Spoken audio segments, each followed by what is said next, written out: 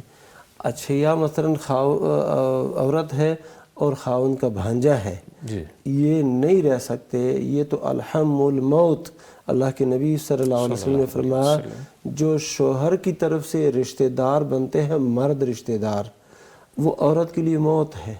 یعنی خاوند کا جو بھائی ہے, خاوند کا چچا ہے, خاوند کا ماموں ہے, خاوند کا بھتیجا ہے, خاوند کا بھانجا ہے, خاوند کا چچا زاد بھائی ہے, یہ تنہائی ان کے ساتھ کسی عورت کا اختیار کرنا یہ موت ہے, یہ تباہی ہے, اور یہ بالکل نہیں ہونا چاہیے. باقی اگر گھر کے اندر اور بھی افراد ہیں تو پھر وہ جو شرعی پردہ ہے وہ اختیار کر کے وہ آ سکتا ہے. اور شرعی پردے کی 2 صورتیں اہل علم بیان کرتے ہیں, ان میں سے کسی ایک صورت کو بھی وہ اختیار کرے تو کافی ہے. ٹھیک ہے جی, بہت شکریہ مفتی صاحب, مفتی نعمان فاروقی صاحب. مفتی صاحب واٹس ایپ کے ذریعے ہمیں جو سوال موصول ہوا ہے, ہماری ایک بہن ہے, اولاد نہ ہو تو بچہ اڈاپٹ کرنے کی اجازت ہے یا نہیں؟ صحیح جی, اولاد بالفرض ہو بھی تو بھی اگر آپ چاہتے ہیں کوئی بچے کو لینا, جیسے آپ کسی یتیم کو لے لیتے ہیں, کسی ایسے گم شدہ بچے کو لے لیتے ہیں جو جس کے والدین کا پتہ نہیں چل سکتا, یعنی ایک تو یہ مسئلہ ہے کہ کسی بھی صورت میں آپ بچے کو اختیار کر سکتے ہیں. ٹھیک ہے. اب مسئلہ کیا ہے, جاہلیت میں ایسے ہوتا تھا کہ اس بچے کی نسبت اس کے اس اسٹیپ فادر کی طرف کر دی جاتی تھی. اچھا اچھا اچھا, ٹھیک ہے, کہ یعنی یہ اس کا بیٹا ہے. جیسے نبی کریم صلی اللہ علیہ وسلم کا جو متبنہ تھے حضرت زید بن حارثہ رضی اللہ تعالیٰ عنہ, تو ان کو بھی نبی صلی اللہ علیہ وسلم کا بیٹا کہا جانے لگا. تو پھر اللہ تعالیٰ نے وہ سارے احکام اور وہ تفصیل ہے, اس کا لب لباب یہ ہے کہ بیٹا تو آپ بنا سکتے ہیں, متبنہ بنا سکتے ہیں, لیکن اس کی نسبت جو ہے نا وہ اس کے اصل والد کی طرف ہوگی.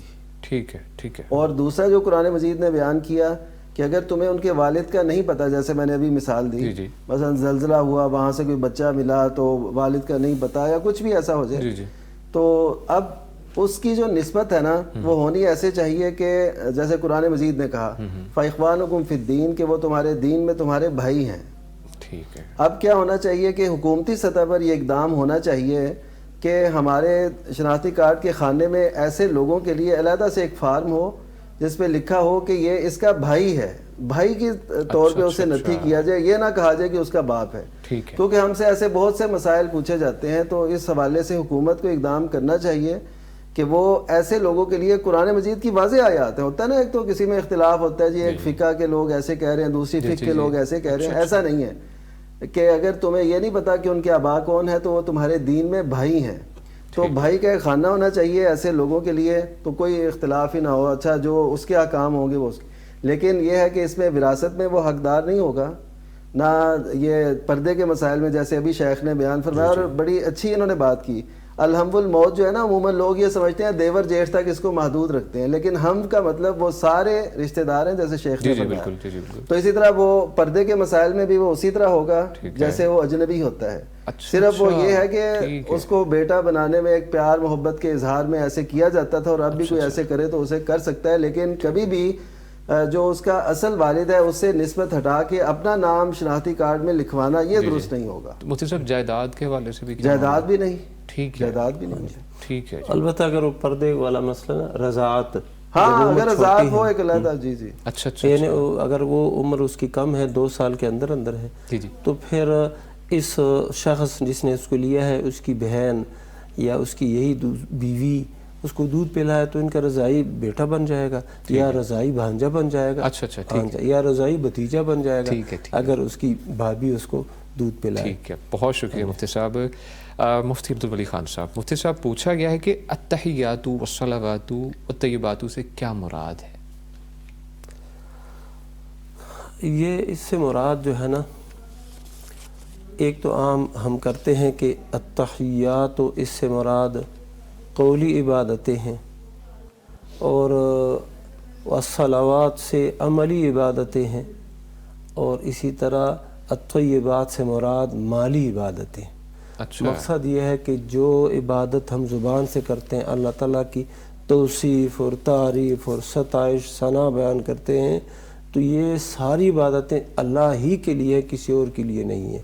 اور پھر الصلوات جو ہے اس سے مراد یا 5 نمازیں ہیں یا ہر طرح کی عبادت ہے, عملی عبادت یا نوافل اور فرائض تمام نمازیں, یہ دونوں مراد ہیں. ٹھیک ہے. اچھا, اور طیبات سے مراد وہ پھر وہ جو مالی عبادات ہیں وہ مراد لیتے ہیں. اہل علم نے ایسا ہی بیان کیا. ٹھیک ہے, بہت شکریہ مفتی صاحب. ہمارے ساتھ ایک کالر موجود ہے, ان کی جانب بڑھتے ہیں. جی السلام علیکم. وعلیکم السلام. مہک فاطمہ صاحبہ سرگودا سے ہیں, کیا پوچھنا چاہیں گی مفتی صاحب سے آپ؟ میں نا کورس کرتی ہوں ترجمہ تفسیر کا. اچھا.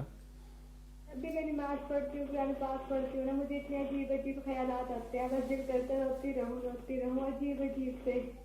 اللہ اکبر, اللہ تعالیٰ آپ کے لیے آسانی پیدا فرمائے. بہت شکریہ کال کرنے کے لیے مفتی عبدالولی خان صاحب. مفتی صاحب ترجمہ تفسیر کے اسٹوڈنٹ ہیں, لیکن خیالات ایسے آتے ہیں مایوسی سے بھرے, اور دل کرتا ہے کہ بس روتے رہیں, ڈپریشن کا شکار ہیں.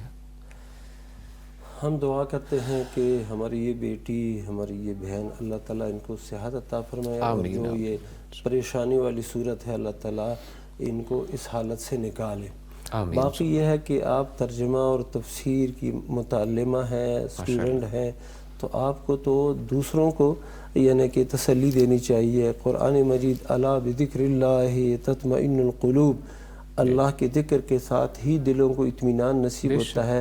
تو تلاوت کرتے رہا کریں, اور اسی طرح ترجمہ کے ساتھ وہ مفہوم وغیرہ وہ پڑھا کریں. باقی یہ جو رونے کی حالت ہے کہ بار بار رونا آتا ہے, تو اگر یہ اللہ کا خوف ہے, اللہ کے خوف کی وجہ سے یہ رونا آتا ہے, تو یہ تو بہت بڑی بات ہے. اور جو آنکھ اللہ تعالیٰ کے ڈر سے روئے تو وہ جہنم اس پر حرام ہے. جہنم میں وہ آنکھ جائے گی نہیں. جب آنکھ نہیں جائے گی بندہ ہی نہیں جائے گا, بندہ جنتی ہے. اور اگر ویسے کسی پریشانی کی بنیاد پر یہ رونا آتا ہے تو اللہ کی طرف رجوع کرتے رہا کریں, اور ذکر, اذکار, اور اسی طرح یہ جو تلاوت ہے اس کو حرز جاں بنائیں.